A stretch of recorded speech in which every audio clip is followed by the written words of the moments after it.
Bună ziua! Interviurile PS News continuă astăzi, avându-l ca invitat pe domnul Cristian Pârvulescu, decan al Facultății de Științe Politice din cadrul SNSPA. Bună ziua și vă mulțumesc că sunteți astăzi alături de noi. Vă mulțumesc și eu pentru invitație, îmi face plăcere să revin la PS News. Vă mulțumim. Începem discuția de astăzi cu pericolul acesta care pare că se răspândește tot mai mult în lume și vorbesc aici despre coronavirus sau COVID-19, cum vrem să-i spunem. Am văzut că SNSPA a suspendat cursurile pentru o perioadă limitată, din ce am înțeles. Există posibilitatea ca această perioadă să fie prelungită? Există posibilitatea, așteptăm să vedem evoluția comunicărilor oficiale legate de riscuri. Cum se consideră, epidemiologii avertizează că orice întrunire numeroasă de persoane prezintă un risc. Am considerat în Consiliul de Administrație că ar fi potrivit să avem o perioadă scurtă de suspendare, urmând ca zilele următoare să facem o analiză și să vedem în funcție de evoluție dacă vom lua măsura trecerii la cursuri online sau nu. Asta se va întâmpla la sfârșitul săptămânii acesteia. Există studenți din cadrul SNSPA nu există studenți care să fie... Sau... Avem un student care este plecat, a fost plecat în Italia, e adevărat, dar nu a ajuns la cursuri pentru că programele Erasmus continuă. Avem informații că ar fi încercat să se întoarcă în țară, dar nu avem nicio informație confirmată. Nu ăsta este motivul pentru care s-a luat decizia, ci este în virtutea principiului precauției atât de discutat în ultimile zile. Ar fi mult mai înțelept să așteptăm pentru că există tot felul de zvonuri, iar poziția celor care sunt în comisia aceasta tehnică care se ocupă de coronavirus la nivelul Guvernului României a propus o serie de acțiuni de genul acesta. Evident că Ministrul Educației nu poate să propună nimic universităților care beneficiază de autonomie și atunci unele universități au luat aceste decizii acum, altele, vă aduceți aminte, le-au luat deja în urmă cu câteva săptămâni. Sunt simple măsuri de precauție pentru a împiedica o eventuală difuzare a virusului. Suntem conștienți din datele statistice existente și din comunicările existente că nu există riscuri foarte mari pentru studenți. Ne temem însă că purtători simptomatici sau asimptomatici acestea l-ar putea transmite virusul către persoanele fragile, către părinți, către bunici și atunci încercăm să limităm această situație. Pentru că știm din datele statistice din China și din Italia cele prelucrate până pe 6 martie, că persoanele care sunt cel mai afectate sunt cele de vârsta a treia. În Italia vârsta medie și cu alte afecțiuni era 81 de ani, dar cu 85% aveau cel puțin 2 afecțiuni, 60% 3 afecțiuni. Dar când ajungi la o vârstă înaintată, ai întotdeauna afecțiuni și atunci ideea este că trebuie să protejate aceste persoane, iar relația dintre nepoți și bunici este foarte strânsă în România. Atunci am preferat să fim prudenți. Nu există pentru moment motive de alarmă, dar nu știm cum va evolua. Ne așteptăm să fie totuși o epidemie. Numărul de cazuri crește fără să fie dramatic, dar și în Italia au început cu câteva cazuri și au ajuns la mii de cazuri pe zi. Sperăm să nu fie cazul României, însă trebuie să luăm măsurile necesare. Spun asta pentru că în fiecare zi aproape 30.000, 29-30.000 de români se întorc din Italia pe diferite căi de transport. Cel mai grav este faptul că unii nu declară, din ce am înțeles. Bun, nu declară și iată de ce riscurile există. Nu știm dacă sunt purtători sau nu sunt purtători și atunci ar fi bine să ia măsurile de prevedere. Între timp, guvernul a conștientizat situația și încearcă să blocheze căile de intrare, dar să știți că poliția de frontieră este depășită de situație. Este o presiune extraordinară care se face asupra poliției de frontieră, care a fost pregătită pentru situații de genul ăsta. Toți suntem surprinși de o asemenea situație. Poate nu toate statele în același fel, pentru că, spre exemplu, unele state au luat măsuri în cazul unei epidemii de genul ăsta și sunt mai pregătite, dar nimeni nu este pregătit. De exemplu, am văzut că în Turcia, nu există până la acest moment nu știm caz, care sunt reportări. Deci Turcia nu este cea mai democratică și deschisă țară, iar acolo libertatea presei care ar putea să informeze este limitată, așa că nu avem informații în momentul de față. Toți bănuim că cifrele oficiale pe care le dă Organizația Mondială a Sănătății sunt subestimate, că există un număr mult mai mare de bolnavi asimptomatici fără să aibă simptome grave, pentru că cei care au simptome grave ajung în spital într-o fază sau în alta.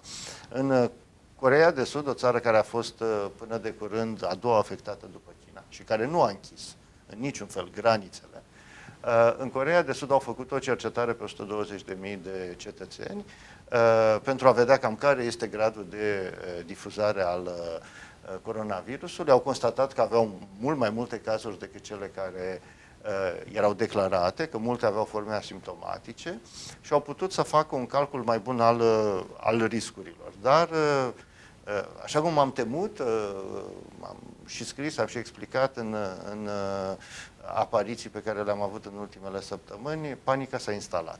Panica s-a instalat și, din nefericire, panica este legată de acest principiu al precauției, care este bine întemeiat, dar el se referă în special la probleme legate de ecologie.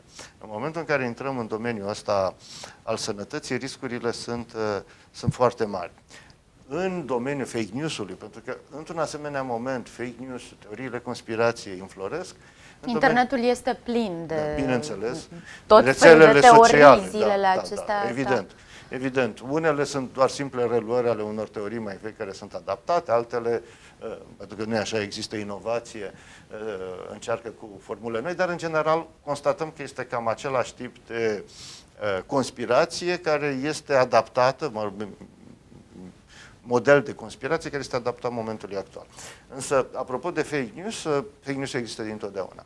Și în Respingerile sofistice, Aristotel, o carte care merită citită și astăzi pentru că este un manual anti-fake news,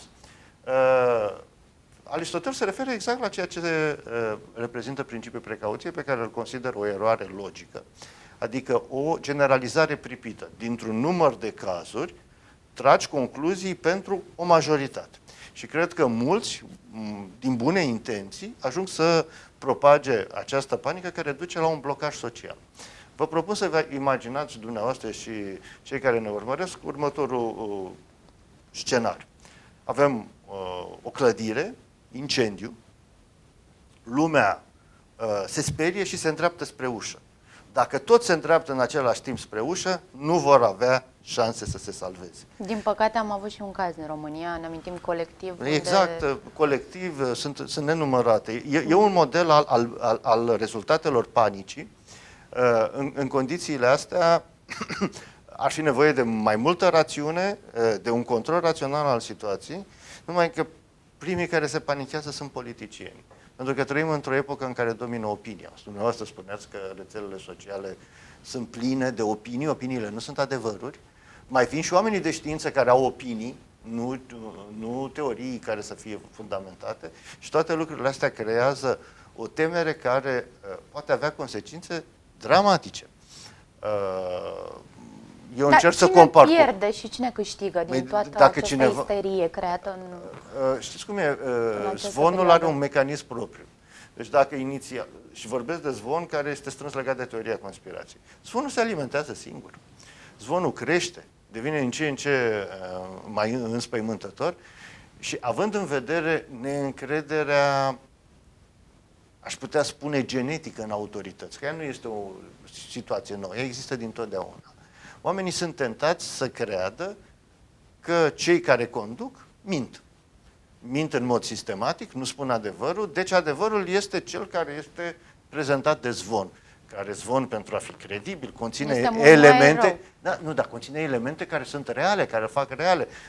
Nume, persoane, locuri, oamenii știu, au văzut, au auzit și așa mai departe. Vă dau un exemplu, un zvon care circula zilele acestea în legătură cu situația dramatică din spitalele din Italia. Cu siguranță este un grad mare de oboseală, dar ceea ce spunea zvonul despre oameni care nu mai au locuri în spital și așa mai departe, era o situație care existase în China la începutul epidemiei. Pentru că, da, știm ceva. Știm că epidemia poate să fie stăpânită.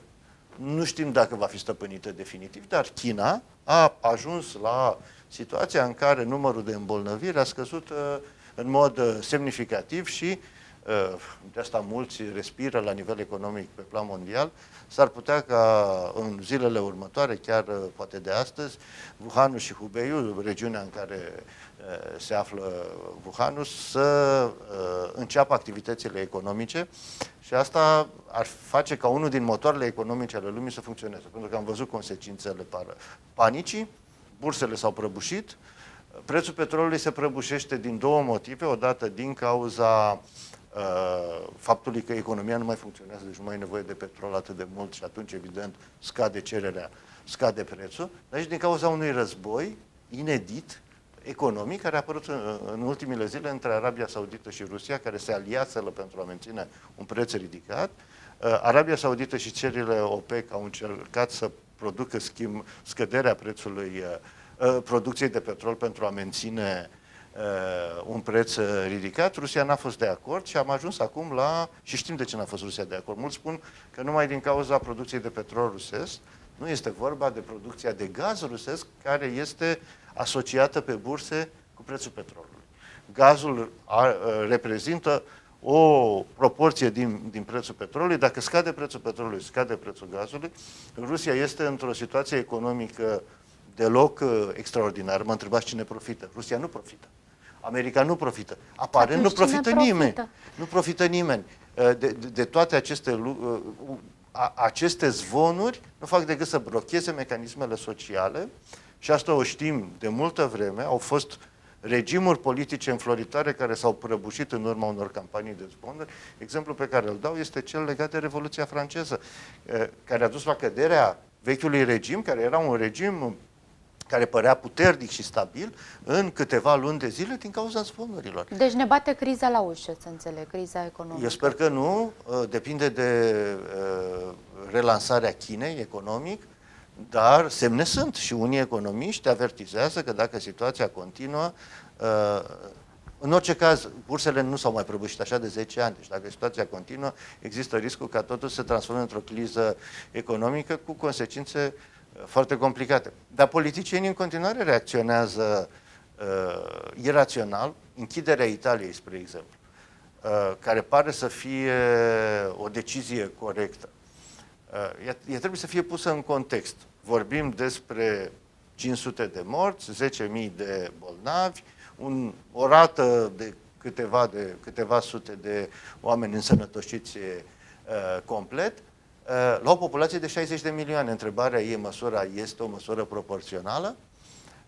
Evident că ea este luată pentru că există un consiliu tehnic științific care consultă primul ministru. Dar punctul meu de vedere este că domnul Conte, care nu este un politician de profesie, care este un avocat care s-a făcut cunoscut prin faptul că un avocat populist care aparține sau este apropiat partidului Mișcarea 5 Stele și care s-a făcut cunoscut prin faptul că a susținut metode de tratament alternative și nedovedite științific în opinia publică. De asta a devenit cunoscut. Deci este un domn care nu are niciun fel de competență politică, nici științifică, și care a devenit prim-ministru pe metoda Dăncilă în România, pentru că nu exista niciun șef de partid care să poată să devină prim-ministru și care este depășit în momentul de față de situație.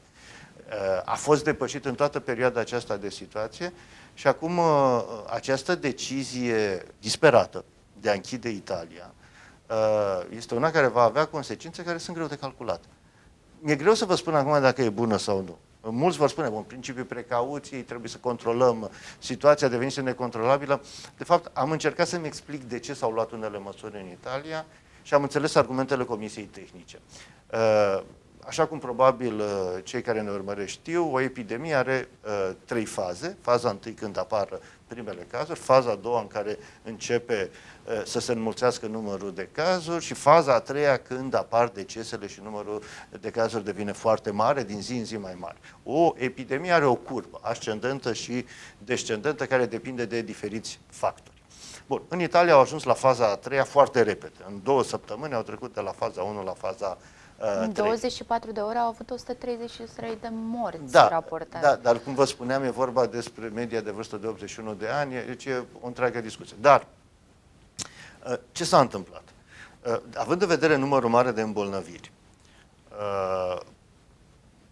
posibilitatea spitalelor de a trata aceste îmbolnăviri este foarte redusă. Ele nu s-au gândit scenarii pentru situații de genul ăsta, spitalele nu sunt pregătite, corpul medical este epuizat după 2 săptămâni de muncă în continuu și atunci măsurile care s-au luat sunt, spune Comisia Tehnică Italiană, măsuri de încetinire. Nu-și face nimeni iluzia că epidemia se va opri, dar se încetinește derularea ei astfel încât aparatul spitalicesc să-și tragă sufletul și să poată să funcționeze.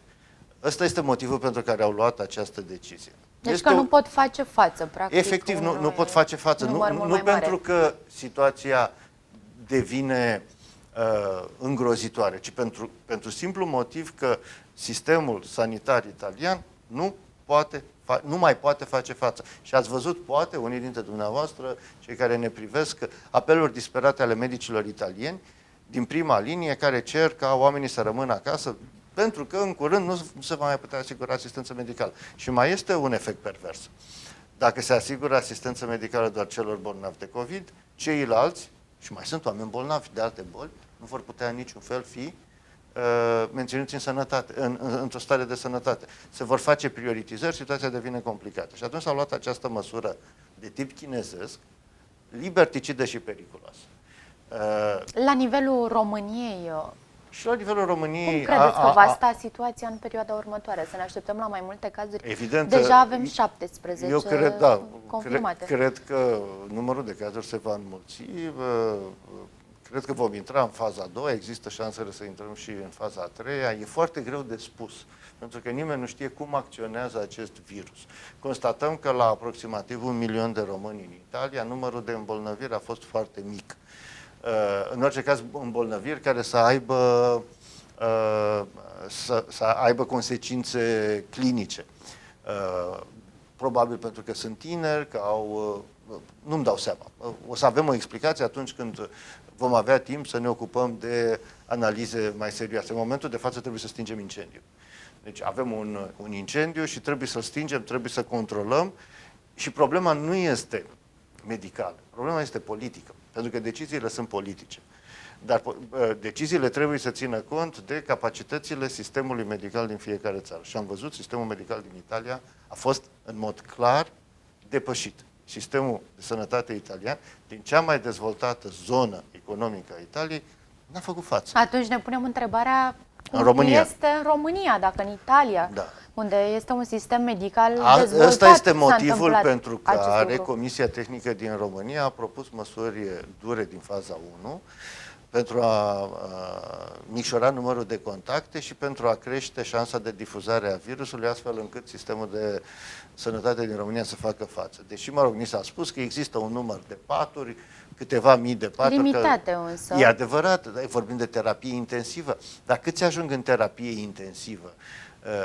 Deci sunt foarte multe variabile pe care nu le cunoaștem în Am văzut că fostul președinte al României, Traian Băsescu, spunea ieri că dânsul, spre exemplu, ar închide metroul din București. Fiecare să circule cu ce poate, spunea dânsul. Da. Ar fi o măsură bună de luat în calcul zilele acestea, din punctul dumneavoastră de vedere? Evident că există riscuri în mijloacele de transport. Dar oamenii și-au măsuri de prevedere. Pe de altă parte, dacă nu asigur transportul în comun, atunci orașul va fi cu siguranță blocat, cu consecințe foarte complicate. E foarte ușor când nu ești decident, ci ești comentator pe margine, nici măcar nu ești specialist în domeniul ăsta, să propui soluții. Nu știu dacă există soluții excepționale, dar cu siguranță nu strică să încercăm să informăm populația astfel încât aceasta să se protejeze. Pentru că fiecare individ trebuie să protejeze. Deci nu e o problemă a statului. Nu statul mă protejează. Practic e o responsabilitate pentru fiecare dintre noi. Fiecăruia care trebuie să-și înțeleagă exact rolul și să nu riște. Nimeni nu spune că trebuie să stea izolat. Sper să nu ajungem într-o asemenea situație, dar nu trebuie nici să riște și să braveze în mod inutil. pentru simplu motiv că nu avem încă o explicație clară a modului în care funcționează virusul. Care vă așteptați să fie efectele pe termen mediu și lung la nivel cred- mondial al acestei epidemii, care încă nu este o pandemie? Dar se apropie de Organizația pandemie. Mondială a Sănătății a precizat că se apropie de o pandemie. Ce este o pandemie? Deci iarăși lumea se înspăimântă de cuvinte. Pandemie este o epidemie care este în desfășurare pe mai multe continente. Deci știți de ce nu e pandemie? Pentru că s-a mutat centrul din China, unde s-a redus foarte mult numărul de îmbolnăviri, În Italia. în Europa. În Europa. Dar mai avem și Iranul, cu un număr foarte mare de cazuri. Și nu știm exact câte îmbolnăviri reale. Și atunci, probabil că nu peste multă vreme, va fi declarată pandemie. Da. Mă rog, asta este o formulă tehnică. Problema e cum rezolvăm situația de criză din momentul de față, criză sanitară care produce o criză politică. Epidemia a existat întotdeauna. Ciuma neagră, 1348, oamenii bogați au fugit în afara orașelor italiene, Boccaccio s-a dus la Certaldo și a început să scrie Decameron. Sute de mii de oameni au murit. Daniel Defoe, despre care cei care ne privesc știu mai multe pentru că a scris Robinson Crusoe, a scris și o altă carte, se numea Jurnal din anul ciumei, se refera la ciumea din 1665 de la Londra, care a adus la moarte 100.000 de oameni. 100.000 de oameni. 1665. Toți săraci. Întotdeauna săraci au fost victimele. Ciumele astea, epidemiile astea au jucat și un rol politic, și un rol social, și un rol economic, au schimbat relații, se spune că Marea Ciumă, spre exemplu, care a omorât o bună parte din populația Europei Occidentale, este unul din elementele care a contribuit la creșterea economică debordantă de după aceea, pentru că împuținându-se populația, s-a putut mult mai bine exploata pământul și mult mai profitabil. Mă rog, e o ipoteză, e foarte greu de confirmat. Rousseau, spre exemplu, în Confesiuni, în volumul al doilea, în cartea a 7-a, povestește despre o carantină pe care a făcut-o 21 de zile la Genova, în august 1743, pentru că venea de la Messina, unde fusese ciumă. Și atunci, cum a ajuns la... Carantina nu e nouă, era acum 277 de ani. Cum a ajuns la Genova, a fost pus în carantină și a avut de ales între a sta pe carantină pe vasul cu care venise sau a face carantină într-un lazaret, adică într-o zonă special constituită în care a fost singur și a trăit 21 de zile fără să aibă niciun fel de ajutor din partea nimănui, încercând să supraviețuiască pur și simplu. Deci, au existat și oamenii au rezistat. Au rezistat și au găsit soluții la toate aceste cazuri. Apropo, de la ce descrie Rousseau acum 277 de ani până la ceea ce se întâmplă astăzi, nu pare să fie o diferență foarte mare. Și atunci mă întreb, aici antropologii ar putea da explicații mai interesante, dar nu cumva reproducem ceea ce au făcut înaintașii noștri pentru că nu avem soluții? Carantina, spre exemplu. Carantina s-a inventat în Italia, în timpul Renașterii, în Veneția, care e acum sub carantină, nu? Și s-a extins ca model de protecție, fără să existe teoriile științifice de astăzi și nici antibioticele de astăzi. Bun, acum revenind la ceea ce se întâmplă, vor exista consecințe politice și aici, iarăși o referință la literatură, Albert Camus a devenit celebru și a primit premiul Nobel pentru literatură în 1957 și pentru cartea sa Ciuma. Ciuma care aparent tratează povestea micii ciume de la Oran din 1945. În realitate, și aici este referința politică, Camus, care descrie cam ca și Daniel Defoe, ca un jurnalist, e un fel de cronică a activității în cazul lui Camus, unui medic la Oran care luptă împotriva ciumei, vorbește în mod clar despre ciuma liberticidă care distruge Europa. Ei bine, mi-e teamă că după ce ni s-au pus elemente de securitate sanitară, ni se vor pune și alte limitări de securitate. În numele securității, libertatea va fi sacrificată. Fără libertate, vedeți deja în Italia. Oamenii au acceptat cu seninătate ca libertatea de mișcare să fie limitată. Pentru o perioadă. Libertatea de exprimare este limitată. Să știți că nu toată lumea a fost fericită în Italia cu decizia, de exemplu, de a închide nordul Italiei. Și Comisia Tehnică din Veneto a venit și a prezentat Comisiei Tehnice Naționale dovezi clare că Veneția, Padova, Trento nu trebuiau închise. Comisia Națională n-a ținut cont de acesta și a spus nu, noi nu luăm măsurile doar pe criterii epidemiologice, ci și pe criterii geografice. Criterii geografic, adică rutele de transport care ar face ca, nu așa, virusul să se răspândească repede spre Veneția. Dar spre Florența nu? Adică, pentru cine știe geografie italiană, oare nu cumva Toscana este lângă Lombardia? De ce vă întreb asta? Știți de unde vine Conte? Din Florența. Bun, între timp s-a rezolvat problema, s-a închis Italia cu totul. S-a închis Italia cu totul, inclusiv Puglia, unde nu a fost nicio îmbolnăvire câteva zile la rând. Am văzut că românii de acolo, da, și italieni au luat cu asalt magazinele, supermarketurile. Ce să facă? Dacă ai o asemenea decizie irresponsabilă, nepregătită, oamenii se sperie, se panichează și reacționează. Din păcate mai avem doar 4 minute și n-aș vrea să închid acest interviu fără a discuta despre, iată, consecințele la nivel politic. Ne amintim, în România noi nu avem guvern deocamdată, este un guvern interimar, dar guvern. Așteptăm învestirea guvernului Câțu, care aparent ar trece. Avem un guvern, guvernul interimar nu este lipsă de guvern. Belgia nu are guvern federal din decembrie 2018 și funcționează foarte bine și n-a intrat în faze de panică, încercând să gestioneze criza coronavirusului cu luciditate. Mă rog, în general, nordicii sunt mult mai responsabili când abordează situațiile astea decât balcanicii și mai ales sudicii. Este clar că eventuala, probabilă votarea guvernului Câțu este o consecință directă a instrumentalizării politice a crizei coronavirusului. 17 cazuri, 20, 30, cât ar putea să fie până joi, sunt multe.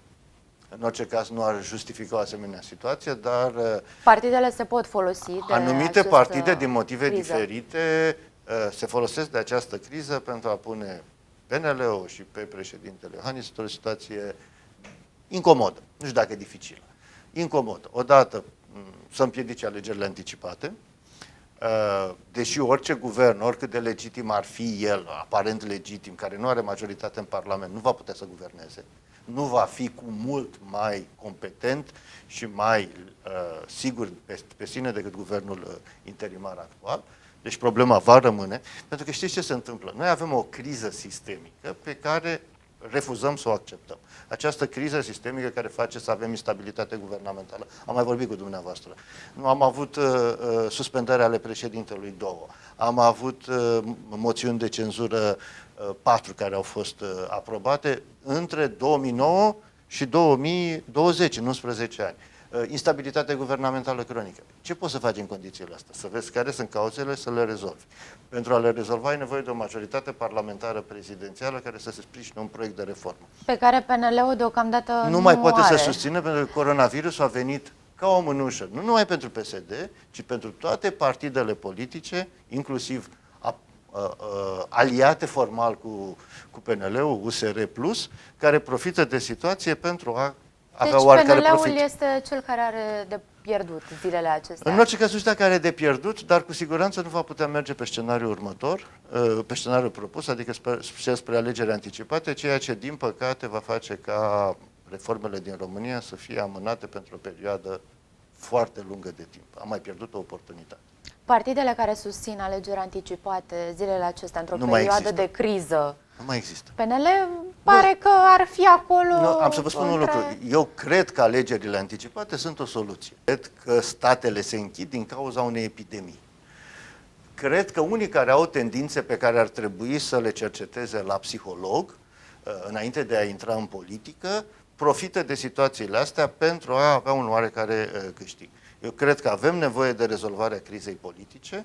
Criza politică va face ca această corupție endemică care face România incapabilă să reziste oricărei epidemii, ar putea să fie depășită, pentru că problema noastră, ca și a Italiei, să o spunem, Italia este o țară coruptă, l-a uitat pe Berlusconi, care nu are capacitatea să se organizeze într-un mod serios. O să vedem cum țările în care corupția este mai mică vor rezista mult mai bine epidemiei decât celelalte. Pentru că până la urmă, da, corupția ucide și trebuie să luptăm, pentru a lupta împotriva epidemiilor de orice fel, trebuie în primul rând să luptăm împotriva epidemiei corupției.